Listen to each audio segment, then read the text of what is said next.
In today's video, we're going to look over progressive overload in the earlier sets. So it's a simple way to do more without lifting heavier than the week before, assuming sets, reps, and rest is the same and all else is equal.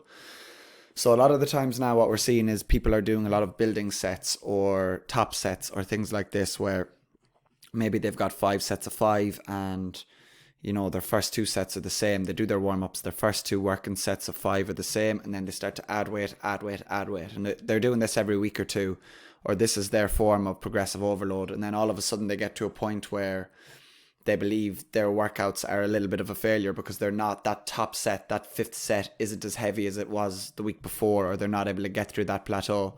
So I don't know why it's changed this. I mean, when I first started training off, the popular thing to do was to keep nearly all sets the same, and build up a set or 2 here or there at the end until, let's say, for example, when I started out, if you were benching 40 kg for 5 sets of 5, a lot of people would look to just keep the 40 kg. Once you're comfortable at that, then go up to 42.5 kg for them all. If you couldn't get them all, you do it for a few and then go back down to 40 and kind of build the sets from there.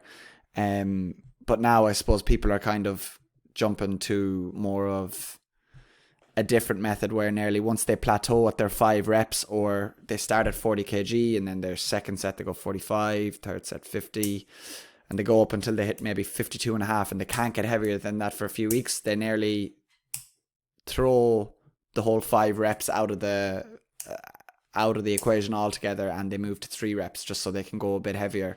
But really there is a lot to gain from working through these different rep ranges and from building upon it in the earlier sets, which is what we're going to look at today. So progressive overload, first of all, is something we've gone over a lot of times on this. So in order for the body to overcompensate, you must load it with increasing amounts of stress.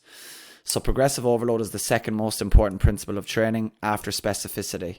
You can progressively overload through so many methods, from manipulating your sets, reps, weight, rest times, and tempo, just to name a few. So a way you could do it is if the first week you'd done 4 sets of 5, the next week you could do 5 sets of 5. Or instead of doing 4 by 6, you could do, or 4 by 5, you could do 4 by 6 the next week. That would be mixing up the reps instead of the sets. Let's say if you were timing your rest times and you rested for 1.5 minutes between sets, you could come to a point where you cut that down to 1:15 or a minute. So that would mean by the end of it, if you're timing your rest, that you would be doing the same amount of work in less time, which would be an overload in itself. And then the last one I wrote there was just the tempo. So let's say you used to lower the weight in 2 seconds and press up in 1, you now lower in 3 and press up in 1, or lower in 4 and press up in 1, or you introduce pauses to the lift or different things like that. So there's so many different ways to progressively overload. I am just going to really touch on the one, which is overloading the early sets. So today the one aspect I'm looking at is something that's been coming up a lot on the floor, on the coaching floor with me and clients, and that is overloading the early sets, which is still a means to, it's still a very, very easy way to progressively overload week to week without, I suppose, overdoing it. So let's take an example. So here's one directly taken from the floor that I dealt with in the last few weeks, and it is 2 warm-up sets of 8 reps, 5 working sets of 5 reps, building. So building is a term we use where you can add a bit of weight here and there. You don't have to keep the weight the same for all 5 sets. If you're able to go up, you go up. So you kind of push yourself up to, we like to say, RIR 1 or 2, so reps in reserve 1 or 2, that you have another in the tank, and we're not going to failure. So that last rep shouldn't feel like it's your very last one in the tank. You should feel like maybe you have 1 or 2 more. So everyone instinctively tries to get heavier on the 5th set each week. So on week 1 to week 2 to week 3, people are just looking at that 5th set of 5 reps, and that's the one they're basing all of their progress off. In theory, this would be great, but sometimes for our more experienced lifters, this isn't feasible if you're really pushing yourself. So let's look at 4 weeks worth of progressive overload. So looking at the examples, I'll just click to the next one here. Oh, there's 2 that were deleted. 1 second now. Perfect. Okay, so what people expect. Let's take bench press. 1 second. I have the cat pulling on a lead.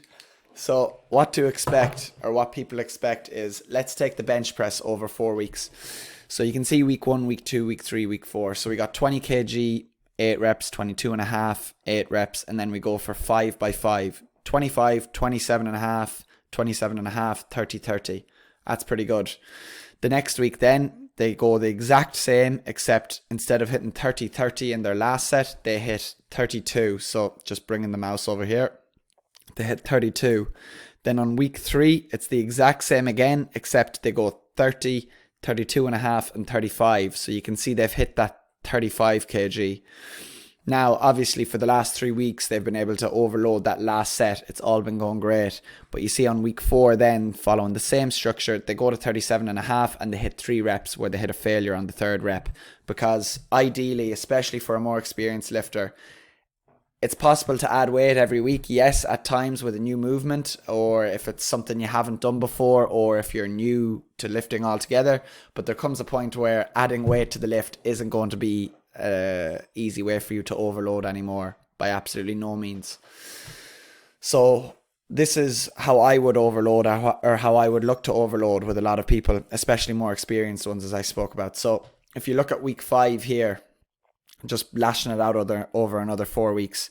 The week 5 example, we go 8 reps, and then 5 by 5 again. So we're keeping all the warm-up sets, keeping the working sets the same. You see on my 7th set, I finish on 35 kg for 5 reps. Now, if you look at the middle sets, you're going to see I hit 25 kg for 5 reps, 30 for 5, 32 and a half for 5, 32 and a half for 5. If you go to week 6, all I do is I make sure the last week I hit 32 and a half kg for 2 sets of 5 reps. This week I'm hitting it for 3. Then on the next week, I'm hitting that for 4. So still, I'm not going heavier than 35 kg, but I am overloading the middle sets. So on week 1 or week 5 here, I've hit 32 and a half kg for 5 reps twice. I've hit that 3 times on week 6. On week 7, I've hit it 4. And then on the last one as well, I've hit it 4, and I've also just kept it pretty much the exact same as week 8. So just showing you that it's not easy to overload every single time. If you overload those middle reps, eventually you will get stronger. So people always overload the final set without care for the previous sets. Don't neglect the earlier sets. A lot of progress can be made with those early sets without going heavier than the previous week or weeks. Once you build up all of your sets, 9 times out of 10, you will be able to push heavier on that final set after a few weeks of it. There are so many ways to overload week on week, month on month, block on block. Don't assume every 7 days you will progress with weight. A time will come when you stop progressing at enormous rates unless you're on the juice. But this is something I use a lot with clients on the gym floor and online. So that's just looking at one way to overload. If I seem distracted in the video, it's because this has been climbing my leg for the last few minutes. So yeah, the main thing I want to go over here really is the early reps are very important, because to be honest, a lot of the time when people hit that top set, that last set, this is when you have the most work accumulated throughout that lift or the session. So you have a lot of work put in already, like between 4 sets of 5 and 2 sets of 8, you're looking at over 30 reps there very easily. 36 reps to be exact. So you've got 36 reps under the belt. You've been adding weight.